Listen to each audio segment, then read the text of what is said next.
KTT Talks by Paula and Ricardo ALC. Let's talk about Kizomba. Welcome, my dear people. Here we are for one more KTT Talks that happen every Monday and every Wednesday at 6:57 Portugal time. Main idea is to talk about the differences between the professionals inside of the Kizomba world. Usually we bring students from our Kizomba Teachers Training Program, KTT. And this time we brought also a dear friend from India. He never attend our Kizomba Teachers Training, but we share and we trade a lot of information. And we would love to have him as a guest here in order that we can know a little bit more about him, about his work, and also a lot of things that we're going to talk here in the meantime. So welcome everybody, and welcome Sanjay. How are you, my friend?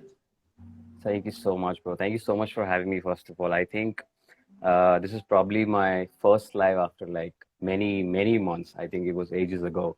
So wow. Yeah, I'm really thankful that you guys brought me up.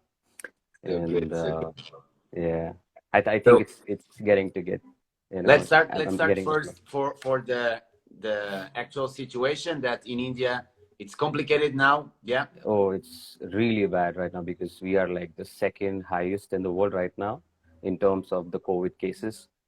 And plus in my city, we were having like floods because of the rain. Yeah. And so the situation is pretty bad. And because of the population, it's really difficult to control it, you know. So there's no dancing, no classes. So business is shut down. No classes at all. Completely stopped. Only online. Yes. Are you working online? I will start soon, but not as of now because I just got back. So I'm just like trying to spend time with my family and just heal myself. Yeah. So we're gonna talk a little bit about your adventure during this pandemic situation. Oh. That you spend. You can write a book, in fact. Yes. I was just thinking that I should start writing a book on it because it's quite an experience. So let's go a little bit to the top. From which part of India you are? Down south. It's called Hyderabad. I live in a city called Hyderabad. Okay. It's in the state Telangana. Yeah, I mean, dancing, I mean, Afro-Latin dances pretty much started like, say, 12 to 13 years ago in the city, yeah. So pretty much when I was starting off, I didn't have a lot of resources to train, you know.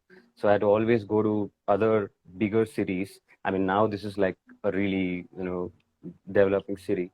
But I had to always travel to Mumbai or Delhi or Bangalore to, you know, train with other teachers because I always wanted more knowledge. Of course. But did you start? Yeah. But did you start with Afro-Latin rhythms or you start with hip hop? Yeah, I mean, strangely, I started with popping and hip hop in 2005, 2006, and I used to love Afro house, and I used to dance house. I was dancing New York house, and I stumbled upon Afro house. And then while I was researching on Afro house and Afro beats and other African dances, I happened to see a partner dance, you know, and then I was like, oh, this rhythm is really cool, you know. And I don't exactly remember the song, but then I wanted to research more on this, and this was the same year. I think this was 2012, and then we had some Kizomba workshops. It was Zouk and Kizomba.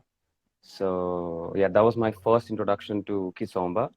And I remember that year I had to dance with Lalemana, Tanya. She was at the festival and there was like a huge line of people, you know, who wanted to dance with her. So when I got my chance to dance with her, they played the only Kizomba song in the festival, which was Rebound Chick. By Nathan. Of course. And you know, I mean, she's really beautiful and tall, you know. So I was like really overwhelmed, and I didn't know how to, because I didn't know what this dance is. So that was my first failed dance, you know. So then that really pushed me to actually train myself and get to know this dance more. Yeah. And so suddenly you have like thousands of championships there in India and a lot of places because you start competing also. And you are 20 times India champion plus 15 times. I don't know what. I mean, to be very honest, these are just terms which help us, travel more, to be honest. Of But course. every time I get onto the stage for a championship, it's just because I want to push my own self, because I love being on the stage and facing, you know, the feeling and the pressure when there are like some amazing lineup of judges and so many people watching you. So it's amazing to perform under that pressure, So I love being in that. So my thing is, And because I because come from, of the process, because you need to prepare, you need to get ready to a competition. In that process of preparation, it's a moment of an amazing evolution. True. yes, totally, totally. And for me, all my dancing has been because of that. Because for many years in street dance, we are taught not to have a set of moves in mind always, we are supposed to create our own moves, freestyle a lot. So every time I used to get onto the stage, most of my championships, like solo championships, I used to just play my favorite music. So when I used to train, I used to just play this music like thousands of times and just keep dancing to it. I never used to have like a set choreography. So I used to just get onto the stage and just perform freestyling. Okay. So then in that freestyle, I used to get some of my original moves, and then I used to develop on that. Good. Yeah. But you compete in salsa, kizomba, bachata. You compete in all the three genders.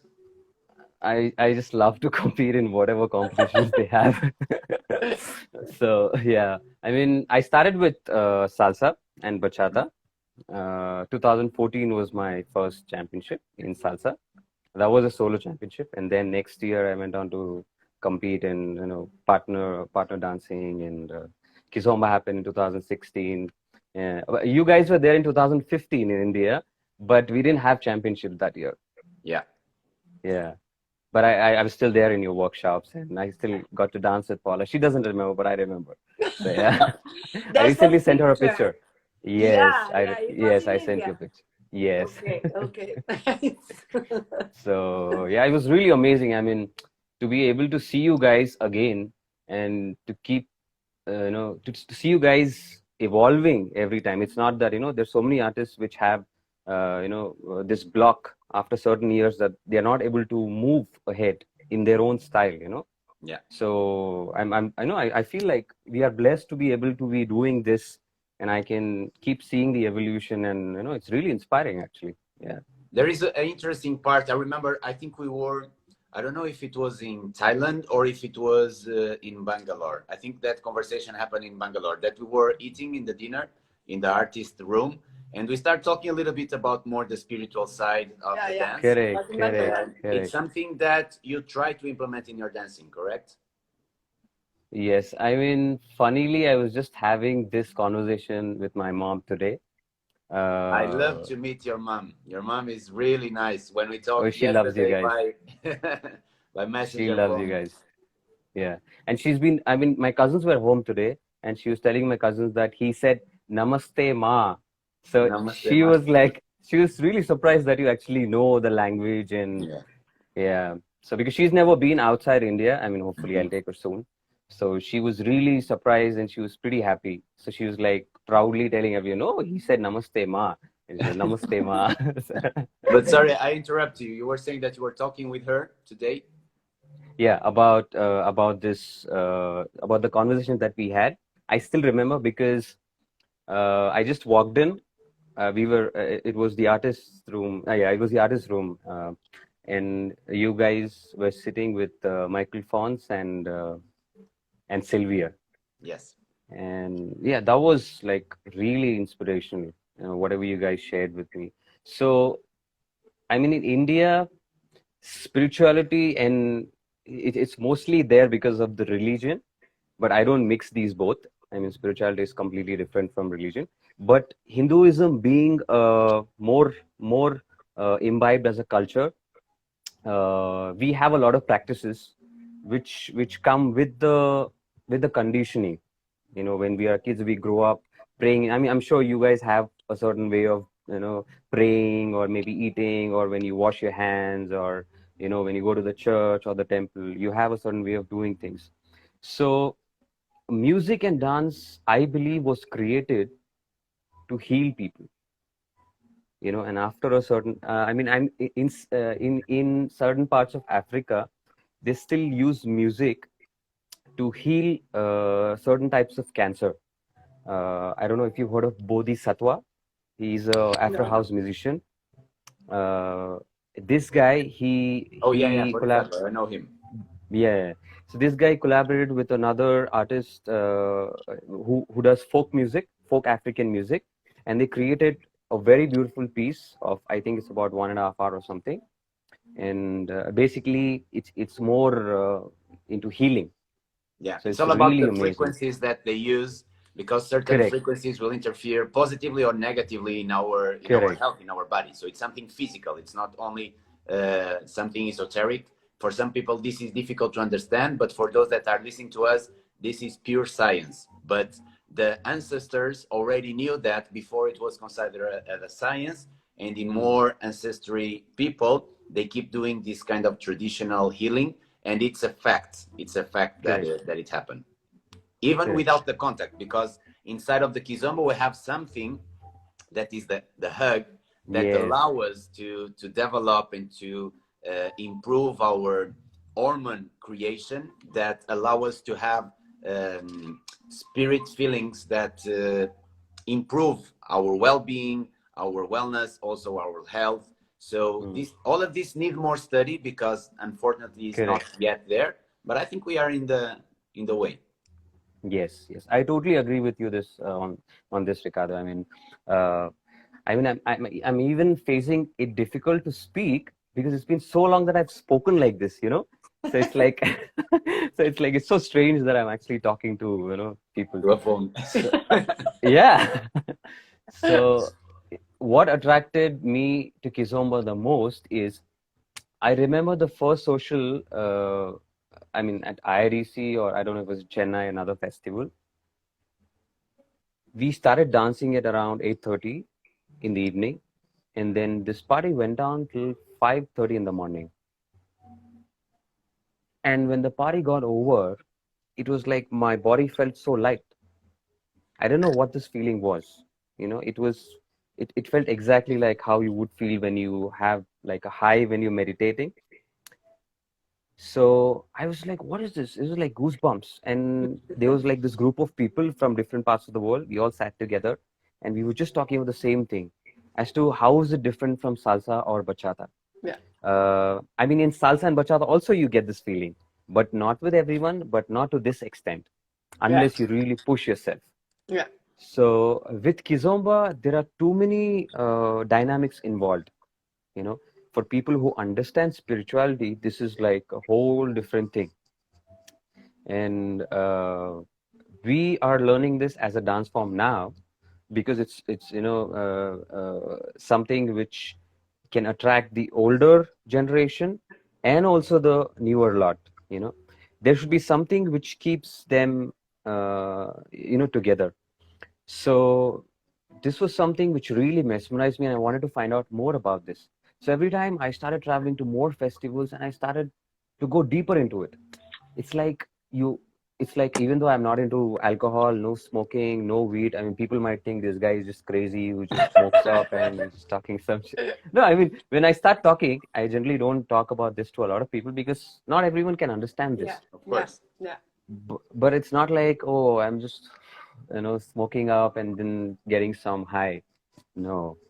To Yeah, me, dance, there are a lot of people that say that dancing it's a kind of meditation with motion, or correct, motion with meditation, because it correct. allows you to go to a certain state of mind and body pleasure, including Hmm, my father, for example. I always use correct, him as an example. He loved to dance, and in somehow dancing for him is like yoga for a lot of people. Yeah. It's the way that correct. you have to release all this stress, all this psychological pain, and to Hmm, don't thinking nothing more. And hmm, he's one of those that are close to me, that I feel like really close. How much dance it's important on his life, because during this period, as he cannot dance socially, as there are no social dancing for him, it's a suffering moment, and psychological and physically, this moves a lot of things. And even more, you know, Sanjay, even more, I think, is when you dance with intention, when you are truth in your dance, even when you are in social dance, yes, because there are lots of people that just do steps, yes, and Yes, in yes, this case, to make sense, to really works on your mind and on your on the chemistry of your brain, we need to dance really with intention, with feeling. We need to correct, enjoy. We need to let the correct. music get into our body, and just let go with the flow. Not Mm. only doing steps and the hug. There is here somebody Yeah. that it's very something bachata. That the person, I don't know if it's a she or a he. I think Oh, she's a Barry. Hi, she. Barry. That's my Yeah, friend, Barry. and it's a woman. Yes. Yeah, she's a woman. Yes. Okay, and she's all the time here. She's putting some questions, and now she said, "Oh, now I definitely need to learn Kizomba, because the thing of the Kizomba is the hug, and the Yes, hug makes, if you hug for more than uh, 20 seconds, your body starts to produce oxytocin. That correct, is the hormone responsible for love. And even correct. though if you dance with really intention, enjoying the chemistry of your brain, get Mm, changed a lot. That's why correct. I'm a G. Hello, Barry. Sorry. And I think it's amazing, the dance, and how important is the dance for even now in the times that we are passing. Mm, How dance, even if you are alone, if it's not in a couple, correct. it's just go with the flow, and that works a lot. Something that we try to priest and to share, it's really about the responsibility that we dance instructors we have on people's life. And we, unfortunately, we have a lot of colleagues, co-workers, that they don't understand that, and you need Yes, some process of maturity to understand that. And we need to arrange ways of educate the educators, in this case the instructors, because mm, our profession will be so needed in the next times when correct, step by step this starts going, again, the opening and the possibility of going to parties, going to dance studios, something more correct. normal like usual, because it will need to happen. We will Mm, have a very important role in the society, and it's important that we get ready for that. In this yes, period that we are at home, that we are isolated, we need to use this time not only to spend time with Netflix and doing yeah. things that doesn't bring Yeah, value. not useful. Yeah, Mm, Of course, we need that time just to yeah, relax, but it's not all the time. important to use this time also to improve skills in other fields, that not only to teach how to move, how to dance, because these correct. kind of skills will be very needed in the next times. People will Mm, need us, will need our help, and we have an important role to have in this world more than ever. correct, So this kind correct. of conversations that we are having here, it's a way of opening also the mentality of people. That's why it's important to share, to Yes. get more people in contact with this kind of conversation, because we Mm, need to grow as human beings, as individuals, in order that we are able to deliver a service to the others. And we, as professional dancers and professional dance instructors, we have that responsibility, and we need to assume yes. that responsibility. And Mm, unfortunately, I don't know what happened in India, but I know that at least here in Portugal, a lot of dancers, they are quitting the job of dancing Yes. because they have bills, yeah. they Yeah. have family, Yes. and they are Yes. going to other directions, and that directions will take them the talent that they have, and also the time that they would need to be able to study, to research more, and to be able to develop programs and plans to Mm, enter in the new mm, normal ready. And I'm confident that those that are able to survive in the profession during these times will get stronger and stronger, and will be able to make the difference in the society. What do you think about definitely. this? Uh, I mean, when you were talking about this, actually, a lot of people have been actually asking me, do you still think that you can survive with dancing? Because it's not going to start anytime soon. So my only answer to them was that before I got into dancing as a full-time, teacher or dancer, I had a well-paying job. I worked with a corporate company for 5 years, and I was doing my masters, and I was into theater and acting and stuff like that. So just in a click, I just quit my job and I got into dancing. But back then, I was just going through a very bad breakup. So I needed something which will really help me channelize and focus my energies, right? So dancing was something which always helped me do that.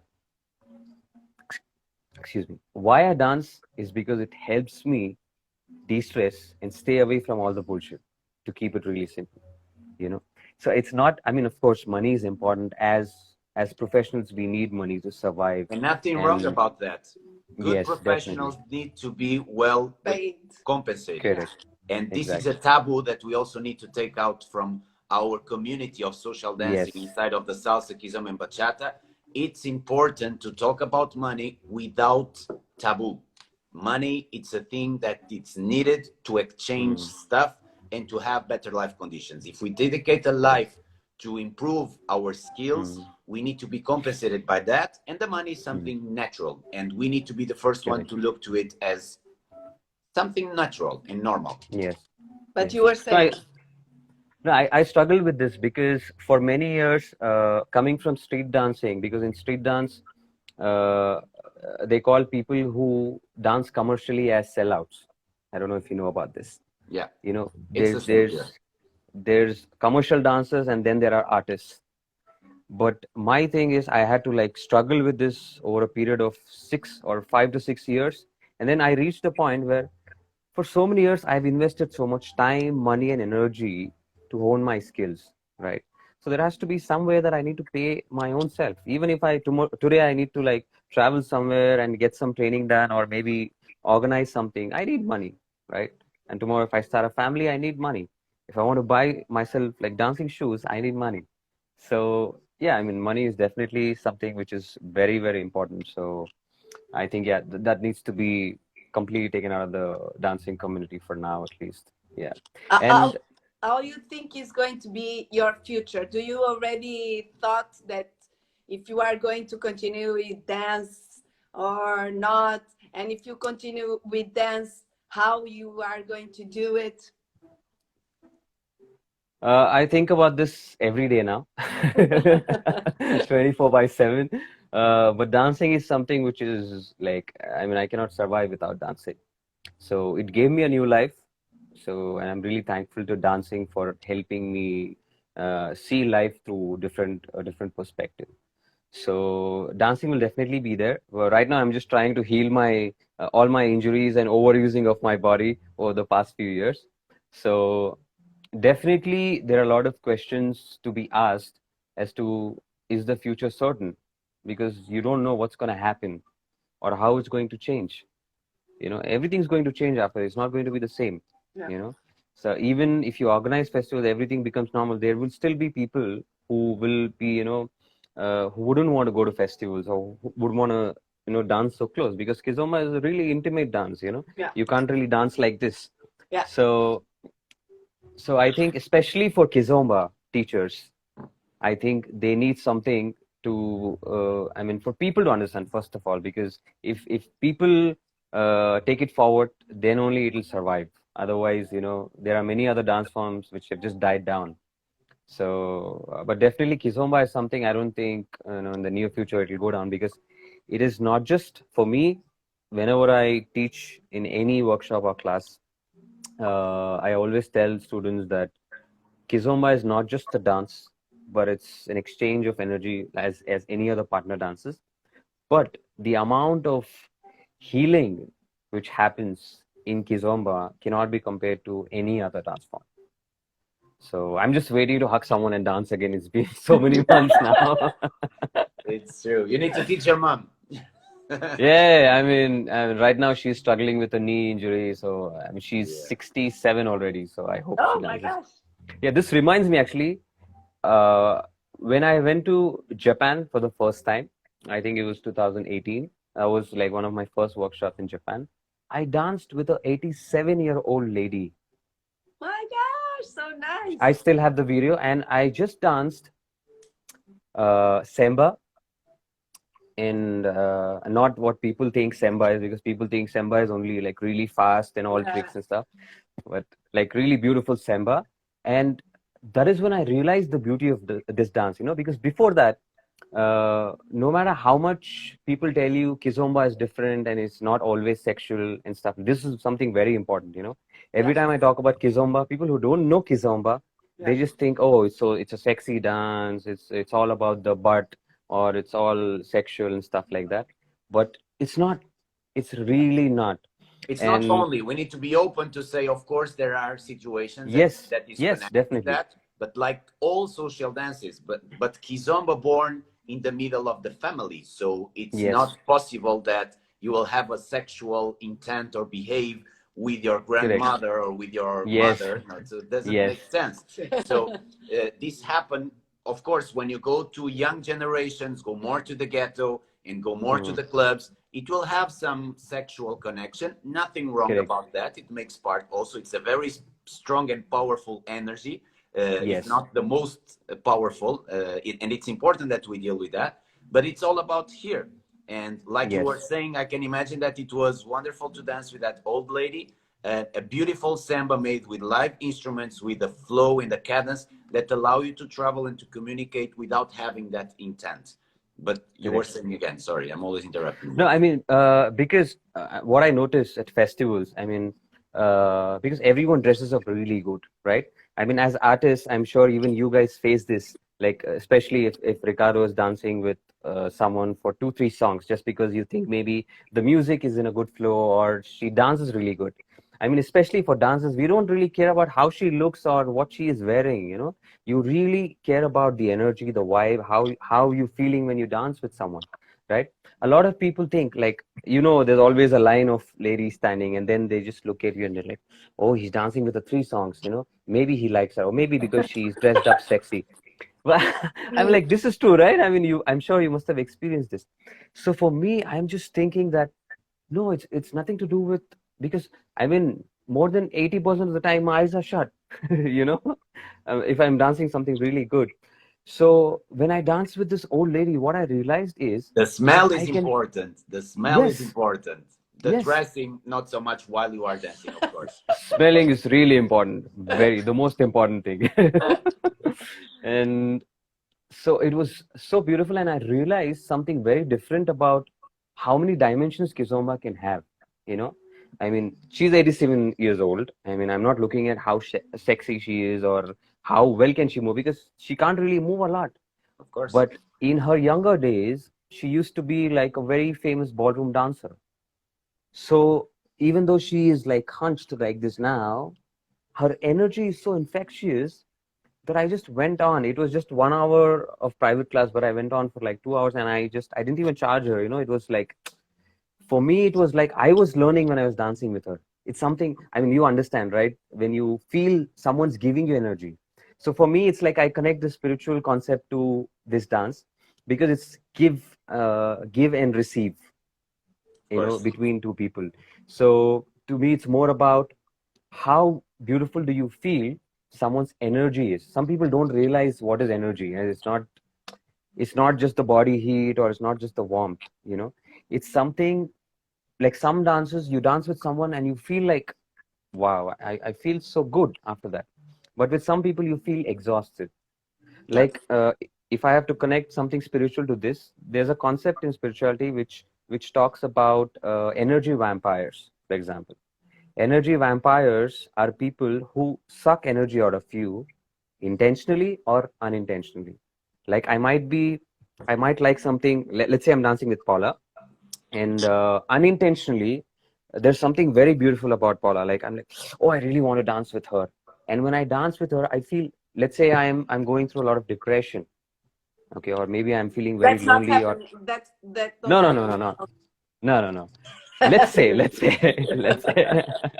Hypothetically speaking. Is it? Yeah. Yes. So at that point of time, when I'm holding her, if she's giving a lot of good energy to me, I automatically start feeling good. Yeah. Now, this energy is not love, it's not sexual or anything, but it's just pure giving. It's just like when you go to a funeral, you just console someone by hugging. You give them energy to feel good. So it's similar to that. So this energy, when I feel, I automatically start receiving is different from taking. So am I receiving energy from her or am I taking it? Like I want this energy. You know, it's different. It's So if I take from her, she will feel very exhausted that night. She'll feel like, oh, I feel not so good today. I feel really tired. But there will be days you're dancing for 8 hours straight, but you feel so energized after that. You don't feel tired. Maybe you don't even go to sleep. You just chill with your friends, and next day morning you directly go to the workshops. This has happened so many times, especially with teachers and artists. It happens more because your aura is much more bigger. Correct. Your aura is so much more bigger when you enter a room that everyone wants to be with you, talk to you, and smile or take pictures or get videos with you. So there's so much stress. There are times that you don't want to do it, but you're obligated to do it. And you still want to smile at some people, even though you don't feel like smiling, but you have to smile. You can't really feel. Yes, exactly. So I think artist is someone who's not just a good dancer, someone who's a good teacher, who's good at psychology, understanding students, understanding people, socializing, giving good energy. There's so many things involved. So I think all those people listening to this, you should understand that becoming an artist is a very expensive profession. So you need to really pay your teachers to go take their classes. And if you've been learning with them for the past few years, you know, I was really blessed when I was stuck in Philippines. There were some people who haven't even taken my class in the past few years, but like really old students, you know, out of nowhere, they just messaged me and said, hey, we want to book your classes. And they just start sending money because they know that I will not take money as help, you know. So that was something that really, I felt that this community can give back to you also as a reward for all the contribution that you've done to people. Let's change here a little bit the conversation. This was really cool. I hope that it can reach a lot of people and can influence positively and motivate people to get a little bit more of knowledge in this field, because once again, the responsibility that we have towards people, it's huge, and we need to take the understanding of that. I have here a question regarding your beginning as an instructor, and let's talk directly to Kizomba, because you are in India. You have, of course, training in dance, you have access to everything. We are, even when you start, you were already in a generation of internet and quite easy to get information. But inside of Kizomba, this is not so easy to get the proper information. What were the main difficulties that you had when you start your path, your journey as a Kizomba instructor? First of all, I think I started to teach in 2017 or end of 16. By that time, I was already dancing Kizomba for about good 4 or 5 years, I think. Like I was just dancing. I wasn't teaching Kizomba yet. So initially, when I started to learn about Kizomba, just like salsa, there are so many things in Kizomba which are like unanswered, right? Like you want to know so much more about it. So initially, I had a lot of challenges to understand the music. For instance, like there's so many different genres of music, and there's so many different styles. And at that same time, there was this whole thing going on between the French style and the African style. And so we being in Asia, I mean, or being in India, it was even more confusing for us, because I'm sure people in Europe itself or were confused as to what's happening. Because a lot of people were dancing, let's say they were dancing urban kiz, but they were calling it Kizomba, or they were dancing something else, calling it Kizomba, you know. So this differentiation, people couldn't understand, because even at festivals, you have like artists have just 50 minutes of class, and they just come with a set of choreography, or they can't really teach you in depth. It's not like an intensive program, you know. But slowly we started to have more intensive programs of like 16 hours, 20 hours programs. And then I started to travel more outside also to take a lot of different my thing is I always want to go to every teacher's class and see what they are teaching. If I can get something good out of any style, I mean, I am not because coming from street dance, I want to experience every style. I'm not limiting myself to one style. I'm a dancer. I am not. I won't say I am a kizombero or salsero or So I love to dance. I mean, just like you guys. When I see you guys dance salsa, I know you guys are dancing salsa. It doesn't look like you're dancing kizomba. So that is something which I always did, to go to different classes. But I always felt there is a need for having a structured program, because back in the day, the only program that I knew about was Pechu's training. And then when you guys had come in 2015 to India, that is when I started to know more about Afro-Latin Connection. And then there was a program by Christopher Menchak.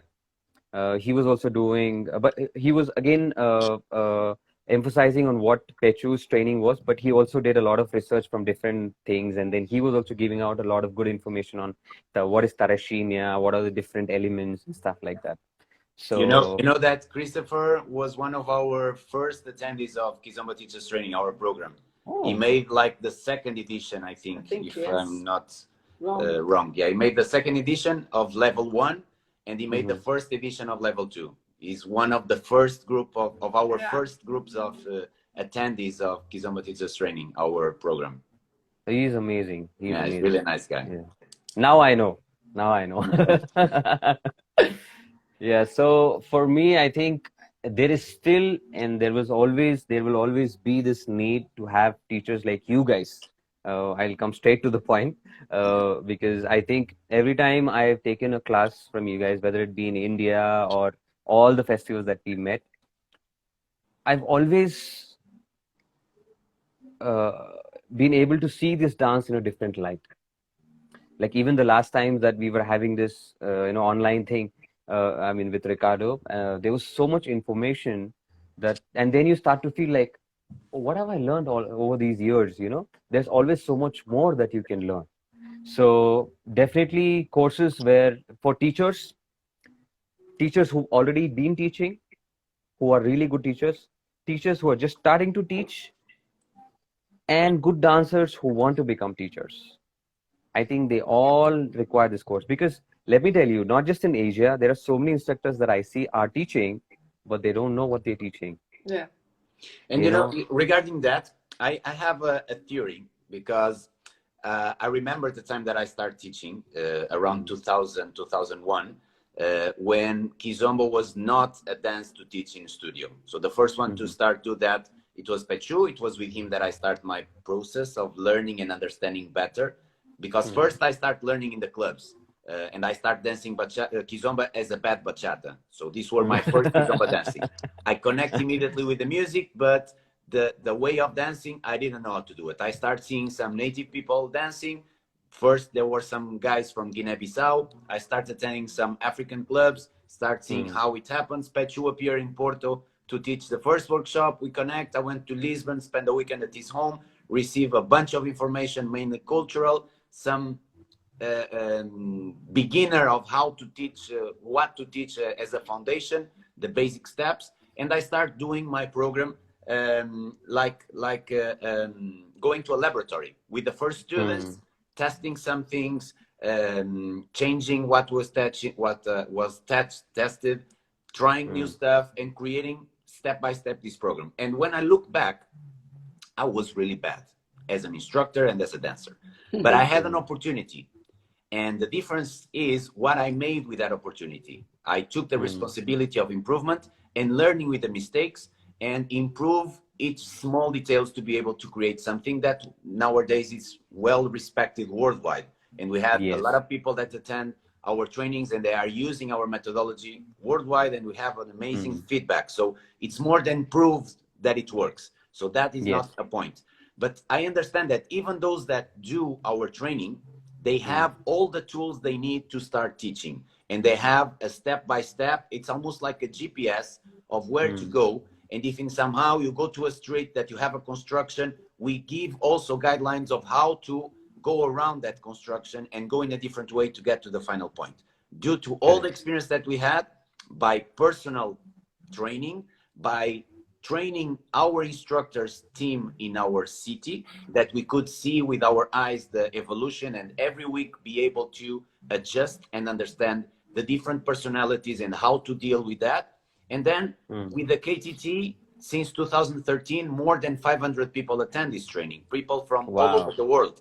So we collect the testimonials, we collect the feedback, mainly those that come for the level 2. We want to know what happened in the level 1 and how they apply and how we need to adapt. And since the first training, also we change a lot of our communication and speech, because we need to take in consideration that one reality are the students from Portugal. But if you travel to Spain, is already different. If you go to the other side of the world, is different. So all of this gave us like experience to be able to anticipate troubles that might happen. So we give that preparation to the attendees, and we give this structure that's why I asked you, because 90% of the Kizomba instructors, when they start, this was their major difficulty, to have a structure, to have a program, to know what to do first, what to do next. And we took 10 years to reach a program of level 1, that for us level 1 are 16 lessons of 1 hour each. We took 10 years to create something that was stabilized, that was no suffering, not suffering too much changes. And then we took like 3 more years testing in our instructors, and only after we start teaching to others. And we know that a lot of people that attend our training, they are not ready to teach, but they have the material, they have the tools to be able to start constructing. But after, you need your own process of being on the field and to practice and to do your own mistakes and adapt. So some more traditionalist and purist instructors, mainly older generations, they usually create a kind of pointing the finger to the new instructors. I like to have a different perspective. I like to welcome with the arms open those that are humble enough to be able to learn. Because sometimes you are in a place, you want to give a feedback, and the other person it's not prepared to receive that feedback. It have an ego that is so big. That one I condemn. The ones that are starting and don't understand that there are people here for many years preparing stuff. But those that start in a very humble way, and they start in their hometown to create something, even if it's not perfect, it's something. We need to give value for the courage of that people. But after, they need to invest on their training. And when I speak about investment, it's all kind of investments: money, time, commitment, a lot of different things, in order that they can understand the responsibility of sharing this culture. Even if you share urban keys or fusion or whatever, you need to have an understanding of what is a background. And as an instructor, we need to understand more than a single student.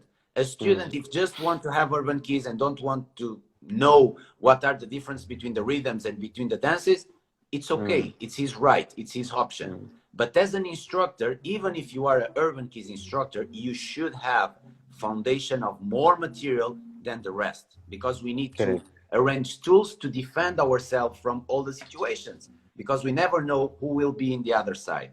And we are in the position that we cannot give bad information. It's better to assume, I don't know this, I will study, I will give you the answer after, then start inventing. And unfortunately, a lot of new styles appear in our scene because of ignorance. And it's okay nowadays, that nothing wrong. Because as you create a new style, the style happen when you have followers. And as they have followers, the style get evolution. But a lot of styles appear by the ignorance of people that didn't want to try to find. They just try to invent something. And it's okay. We need to respect that. But nowadays, it doesn't make sense that people do it just because they don't know. It's important to know, and after, with conscience, to create the fusions and the difference and the styles that you want. This is very important to share and to spread this word. So it's something that I respect you, because during this time, we were like twice in a conference call, like 1 hour and something each one, because you have these questions and you were humble enough to ask. And for me, it's perfect. I share with you that information in the ways that I'm able to share. Some things I told you that, look, I don't have an answer to you because unfortunately I don't know a proper answer for that, because some questions have several answers, and sometimes we need to be open-minded to be able to present that with respect and being humble also.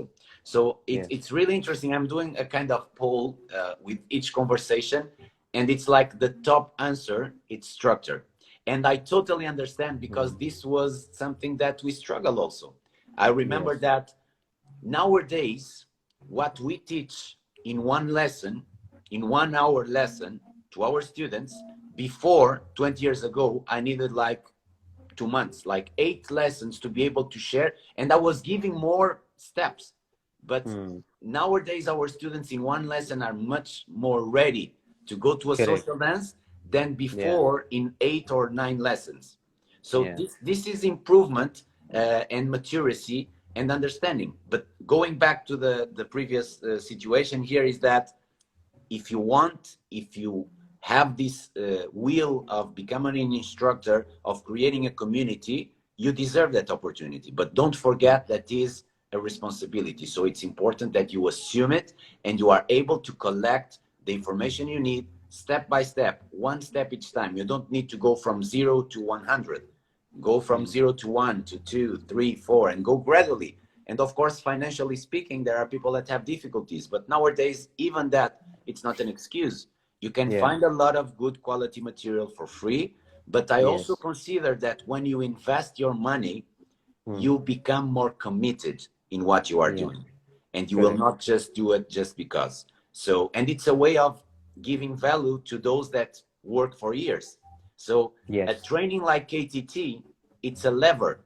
And sometimes people just look to the money that they will spend in the moment, and they forget the money that they will waste during 10 years of trying to find something. It's like when we buy a book. You buy a book, 10 euros, 15 euros, 20 euros, 50 euros, whatever, and you have compiled in 200 pages, if it is a technical book, in 200 pages that you can read in a couple of hours, the work of somebody that maybe worked for 10 or 15 years to compile that. And you are just paying 15 euros for that.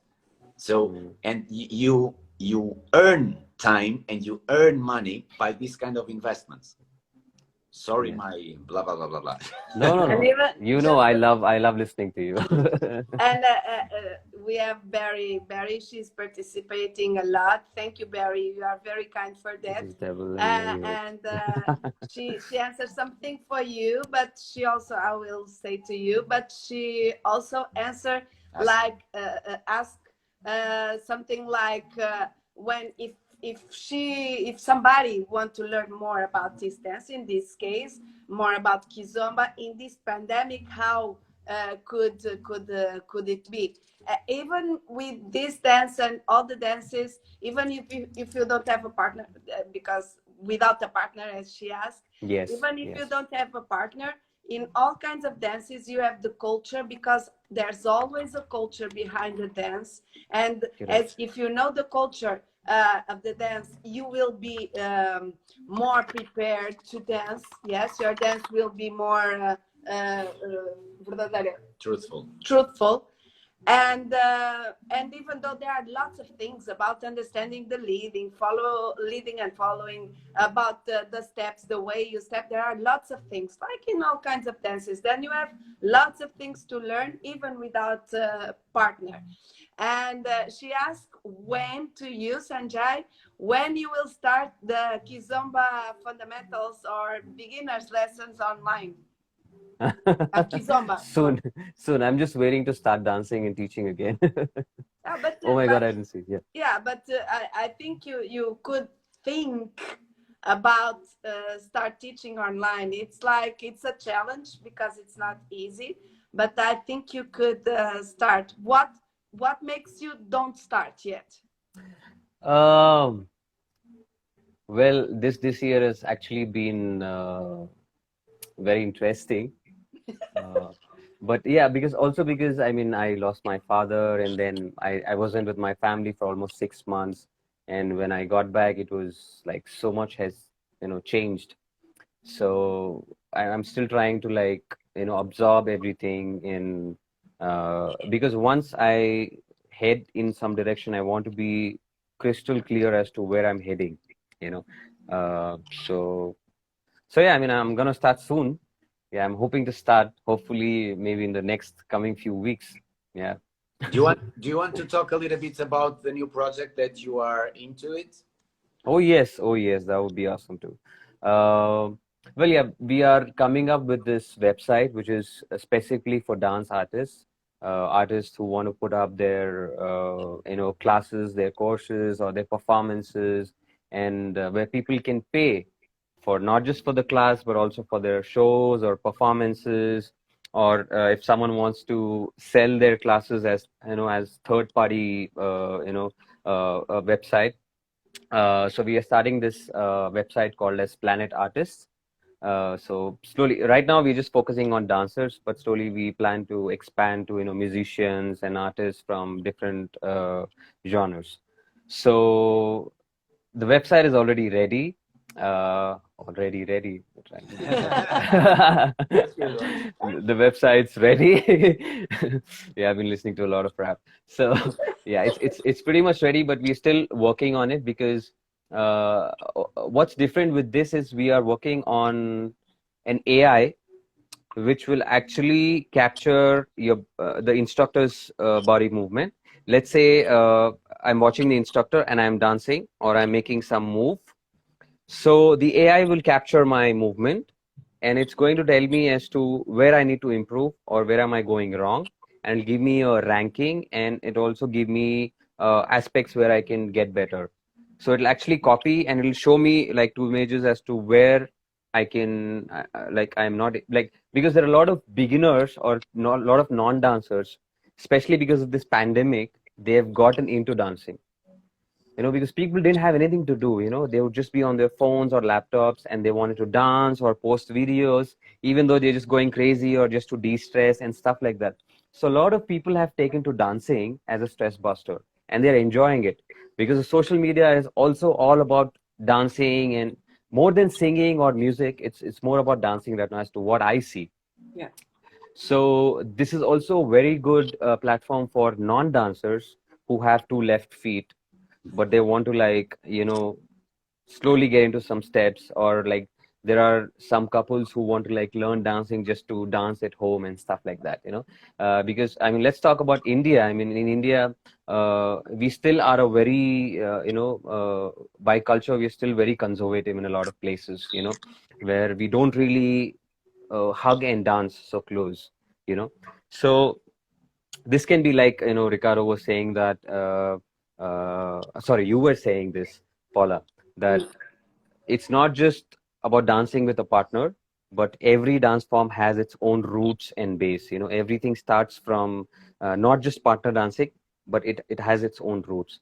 So I think what we can do with this is, whether it be people wanting to do KTT or want to do KTT through another website, whatever it may be, I'm sure it'll help a lot of people, because a lot of people might think, why do I need to invest in this instructor training program, or why do I need to go buy this program?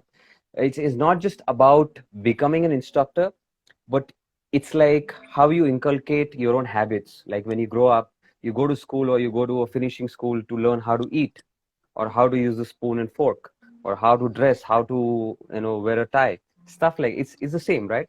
So when you know something, you enjoy it more. So when you know what you are dancing, what music you're dancing to, what does this step mean? If I'm doing the basic, where does the energy come from? How is Kizomba different from other dances? So when you know things, you enjoy it 100 times more, is what I can tell people.